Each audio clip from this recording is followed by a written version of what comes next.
his ways. We'd rather burn up and stick to the shade.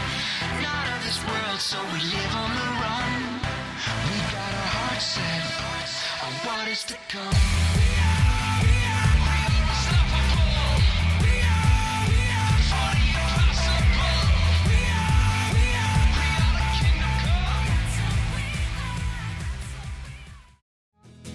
Without you, I am nothing. Without you, I am nothing. Without you, I am nothing.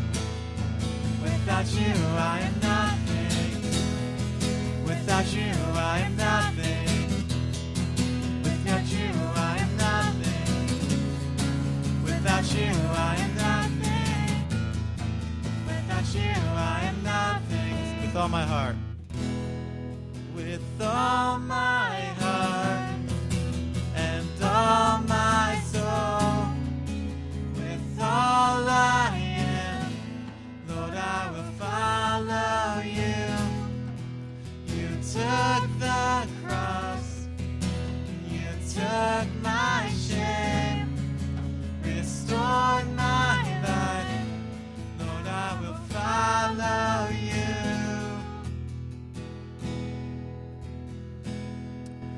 Dear God, just thank you for this day, and thank you for a time to have fun and worship and just be able to be kids and be crazy. So, yeah, we love you, God, and we love you for, just worship and getting to learn about you. So I pray that we could learn more about you today and just be attentive and, just have fun. So we love you, God, and it's in your Son's name we pray. Amen.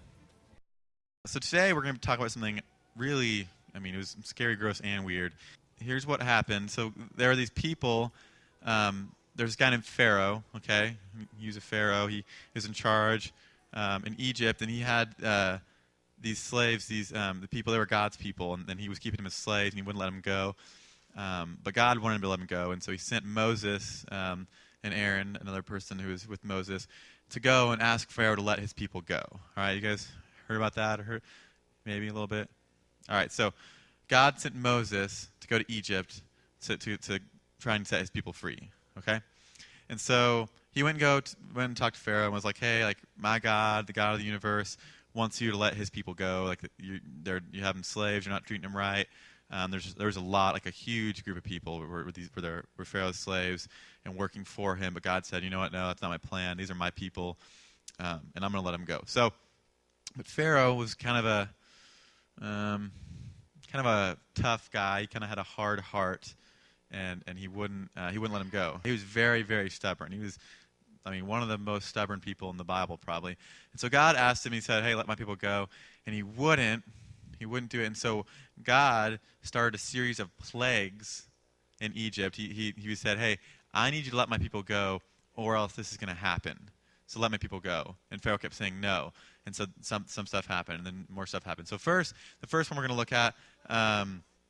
Is in Exodus 7. It starts in verse 14, and we're going to go 21. But the first plague, does anybody know what the first plague is? Yes. He turned the Nile River, and all water in Egypt into blood. Not just red, not just Kool-Aid. He turned it into blood. All right, so it says, "Then the Lord said to Moses, 'Pharaoh is unresponsive. He refuses to let the people go. Go to Pharaoh in the morning when you see him walking out to the water. Stand ready to meet him by the bank of the Nile. Taking in your hand the staff that turned into a snake, tell him, the Lord, the God of the Hebrews, has sent me to tell you, let my people go so that they may worship me in the wilderness. But so far you have not listened. This is what the Lord says. Here is how you will know that I am the Lord. Watch, I will strike the water in the Nile with the staff in my hand, and it will turn to blood. The fish in the Nile will die, the river will stink, and the Egyptians will be unable to drink from the Nile.'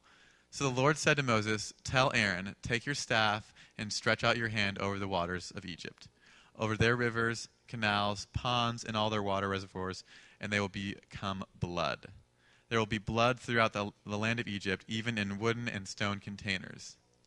Moses and Aaron did just as the Lord had commanded in the sight of Pharaoh and his officials. He raised his staff and struck the water in the Nile, and all the water in the Nile was turned to blood. The fish in the Nile died, and the river smelled so bad the Egyptians could not drink water from it. There was blood throughout the land of Egypt. All right, so has anybody ever heard of this before, or is that kind of ring a bell a little bit? This was a really, really big thing that happened, and it wasn't just kind of a little, I'm going to throw some Kool-Aid packets into a pond. He turned the entire Nile River into blood. Not, it wasn't red. Like, imagine, if you were going for a swim that day. Can you imagine that if you're swimming around in the river and kind of having fun, and all of a sudden it just turns to blood, and it's not, blood smells like blood. It smells bad. And it says all the fish died and they couldn't drink from it. It even said all the water, like they had containers made out of like stone and wood, kind of like we can keep water in our plastic containers or water bottles. He said all that turned to blood too. So he like cut off their water supply and did that. So that'd be enough to let me, listen to God. But Pharaoh was so stubborn. He was just like, you know what? No, I don't think so. He actually had some magicians, Pharaoh had, and he was trying to prove that this wasn't real, this wasn't God. And so basically Pharaoh's magicians put some Kool-Aid packets in water and were like, hey, we did it too, it's not a big deal. And so he didn't listen, and Pharaoh's heart hardened more, and he wouldn't let God's people go. So there's another plague, the next one, number 2. In Exodus 8, verse 6, something really, so Pharaoh didn't listen. He didn't listen to God about the blood in the Nile and all that. So God did another thing. It says in Exodus, when Aaron stretched out his hand over the waters of Egypt, the frogs came up and covered the land of Egypt. And again, it says that Pharaoh's magicians were able to somehow do the same thing and kind of make frogs come out of the water by throwing snacks to him or whatever. But there were frogs. It says in the Bible that it was like insane how many they came out of the Nile River and were like in your house like by the hundreds, and like going, you couldn't sleep without like frogs being all over you. It was like not fun, like, oh, look at all the frogs, this is cool. It was scary. All right, so that was the second one. So those are frogs, and kind of using God's nature, his creation, and commanding his creation to do his will. But Pharaoh still wasn't on board. His heart hardened more, and he said, you know what, my magicians were able to kind of do that, and so no, I'm not going to let your people go. We're gonna go through more. All right, so the next one, close though, is in Exodus 8, 17 through 18, okay? So you may guess what this might be? All right. And they did this. Aaron stretched out his hand with the staff, and when he struck the dust of the earth, gnats were on the people and animals. All the dust of the earth became gnats throughout the land of Egypt. The magicians tried to produce gnats using their occult practices, but they could not. The gnats remained on the people and animals. So the third one is gnats. All right. It says they turned all the dust of the ground into gnats. So you guys have seen gnats. They're little tiny, smaller than flies. Really annoying. You guys probably had a few around you. You're like, hey, this is whatever. All the dust. It was a very dusty place. You guys kind of picture the pyramids and all the dirt and sand. Can you picture that? Every piece of dust turned into a gnat, and it was all over the people and the animals and everything. And it was terrible. And it even says here that Pharaoh's magicians tried. So the first two ones they kind of did. They weren't really doing it, but they were tricking Pharaoh into thinking they could. But this one they couldn't. They couldn't make the gnats go away. They couldn't make more. So you'd think Pharaoh would have been like, okay, fine, this is God, this is powerful. But he wasn't. His heart hardened more. And instead of listening to God and letting his people go, he didn't. He was like, you know what? No, your people are mine. I'm not letting them go. So the next plague is in verse 24 in chapter 8. Anybody have an idea what it might be? The next one, yes, a swarm of flies. All right. So not just a couple of house flies that are kind of annoying. It says, and the Lord did this. Thick swarms of flies went into Pharaoh's palace and his officials' houses. Throughout Egypt, and the land was ruined because of the swarm of flies. The land was ruined. There were so many flies. I mean, flies to where, like, if you were breathing, like, you would swallow flies. Not just a few where it's like, oh, I hate bugs. There is no fly swatter that was going to take care of this. It was a big thing. Because God was trying to send a message to Pharaoh. He said, hey, I'm God, and I want you to let my people go. But Pharaoh wouldn't do that. And he still said after that, no, you know what? I've had 4 plagues. They're my people, whatever. He was very, very stubborn. So the next plague, the 5th one, we're halfway there, is in chapter 9, verse 6. All right, this one was really, really big. It started getting worse. It says, the Lord did this the next day. All the Egyptian livestock died, but none among the Israelite livestock died. All right, so the next one was death to all the livestock. Livestock was like their animals. And that was very important in this time because that's like how they got all their food was livestock. They had cows and different things. They were they were using to eat. And so it says that all the Egyptian livestock died. They didn't have any food. They were running out of food. They were, already all these bad things had happened. A lot of the gnats had probably eaten a lot of their crops too, so they were not doing well. And then God killed all the livestock, and Pharaoh still, for whatever reason, wouldn't. He was just like, no, you know what? I think I'll hold on to them for a little bit longer. And so God did another one, a sixth plague, which is in chapter 9, verse 10. All right, and this one, yes. All right. So they took the furnace soot and stood before Pharaoh. Moses threw it toward the heaven, and it became festering boils on man and beast. All right, this is the only appropriate boil picture I could find, because I don't know if you guys have seen boils, like not just like one boil, like this is kind of funny, but like boils all over your skin and face and like everywhere, it's like covered in them. That's what happened. Moses took soot, kind of fiery, ashy stuff, and threw it in the air. God told him to do that, and God took it from the heavens and rained it down. And everyone and the Egyptian livestock and them, if there were, it says man and beast. So if there were any like livestock left or different things that which kind of animals they had were covered in boils too. So I don't know about you, but if God was like, hey, do this, or I'm going to give you boils, I'd probably be like, okay, you know what, boils, that's pretty bad. It's not, it's not just one big one. All right, so the next one is in 9:23 through 24. All right, so. It says, so Moses stretched out his staff toward heaven, and the Lord sent thunder and hail. Lightning struck the earth, and the Lord rained hail on the land of Egypt. The hail with lightning flashing through it was so severe that nothing like it had occurred in the land of Egypt since it had become a nation. So this is the worst storm that has ever happened to Egypt. You guys know what hail is? Big chunks of ice.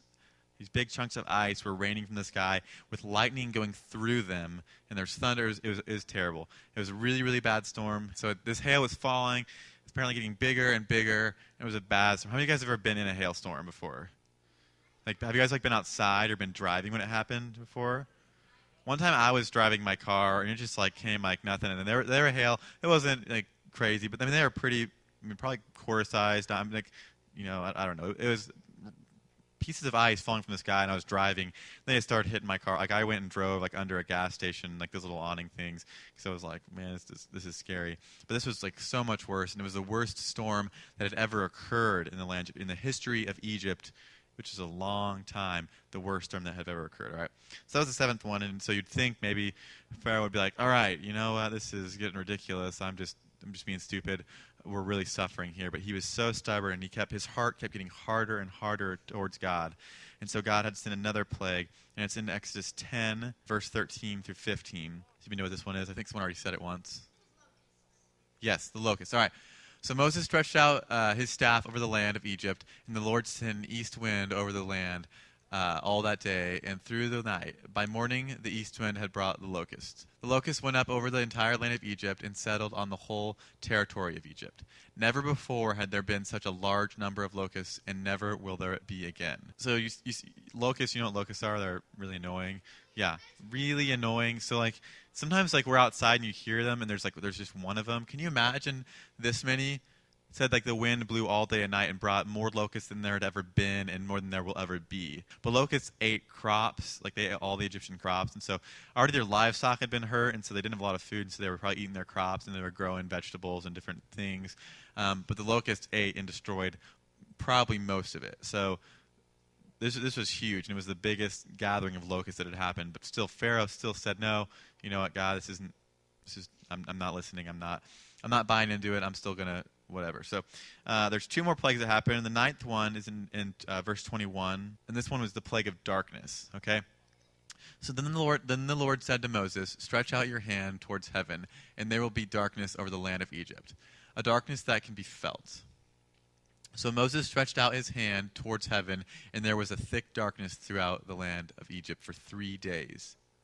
One person could not see another person for 3 days. They did not move from where they were. Yet all the Israelites had light where they lived. All right, so this was huge. And you got to realize these were different times, too. So they didn't have their cell phones they could pull out and use a flashlight app. And they didn't have electricity. And so it was dark for 3 days. It says they couldn't see person. So if there was someone right here standing next to me, and it was this darkness, we couldn't see each other. That's how dark it was, no matter how your eyes adjusted. For 3 days they couldn't see, and since they couldn't see or do anything, they just didn't do anything. They just stood still and didn't do anything for 3 days. Can you imagine that? That'd be terrible. They couldn't do any work. They're already all their crops and land was suffering from all these storms and the locusts and the plagues, and so they probably like had work to do. They probably needed to like find water and like get food, but they couldn't because it was dark. It was for 3 days. They were just like, well, can't see anything. And it was a darkness. It said that a darkness that could be felt, not just it was dark. You could feel the darkness. It was, I mean, I don't. Like, it doesn't say like what it means exactly, but just I mean, I just kind of imagine like it's not just like okay, we turn all the lights off. Like it just like felt dark. All right. So the next plague, the last one, is the plague that God sent. Yes. Yes, it was a Passover. It kind of the death of the firstborn, whatever you want to call it. And so that's in chapter 11, verses 5 and 6. And so this was a really big one. This was the one that was definitely the biggest and the hardest for the Egyptians to deal with. But God said basically, I'm going to pass over your land. My spirit's going to pass over. And in every household, the firstborn son is going to die. Unless you take the blood from a sacrifice to the Lord and put it over your door. So if you didn't take blood and smear it over your door, your firstborn son was going to die. So that's really scary. I'm a firstborn son. I'm the oldest son in my house. So that means if I was an Egyptian in this time, and my family didn't do that, I would have died. Like that's what happened. And so it was dead. And there were some people that did respond to that and were like, yeah, okay, I'm going to put blood on my door or whatever. But there were a lot of people that didn't, including Pharaoh. He said, you know what, this isn't going to happen. This isn't real. I'm not going to. And Pharaoh had a son. Pharaoh had a son who was his firstborn, who was the heir to the throne. He was being trained to be the next Pharaoh. And yeah, so it happened just a few days later. It says, and every firstborn male in the land of Egypt will die, from the firstborn of Pharaoh who sits on his throne to the firstborn of the servant girl who is behind the millstones, as well as every firstborn of the livestock. Then there will be a great cry of anguish throughout all the land of Egypt, such as never was before or never will be again. So all the firstborn of every human, but also the livestock. So if there was any livestock that was left, or any that had been born, or whatever that they kind of were surviving on, those were going to die too. Your firstborn son, that's huge. I mean, a lot of you, that's pretty heavy if you're a firstborn son, or if you can think if you have a brother who's older than you, just be like, whoa, like if we were in this time and we weren't listening to God, like that's huge. That's crazy. But God, God is a just God, and it seems hard and it seems harsh, but this is something that God had to do because he needed to show Pharaoh that God was bigger than Pharaoh, and he was bigger than his plans and whatever he had. So that's the 10th plague. All right, so basically, this is really, really interesting. Each of the 10 plagues, there were 10 plagues. A lot of times in the Egyptian times, they had false gods they were worshiping. Kind of they named, and they're like, oh, this is the god of the frogs, and they really think there was a god of the frogs and a god. And so there was a god that corresponds with every plague. So it says there was a god of the Nile, Hecht, the god of the frogs, Kepher, god of lice or the gnats, flies, same one, livestock, boils, hail, locust, darkness, firstborn. So all those, you guys see all those? So this is really cool, and this really shows God's like total, like it's just intelligence. They're very, not only did God get people, so Pharaoh, after the 10th plague happened, Pharaoh let God's people go, and eventually he went and tried to go get them, but he let them go. He finally broke down and submitted to God's will. But not only did God do that, but while doing that, he also was shooting down each of the other gods, because the Egyptians were getting distracted by these things. They were like, oh, Happy, the god of the Nile. I don't even know how you pronounce that, but Happy, the god of the Nile.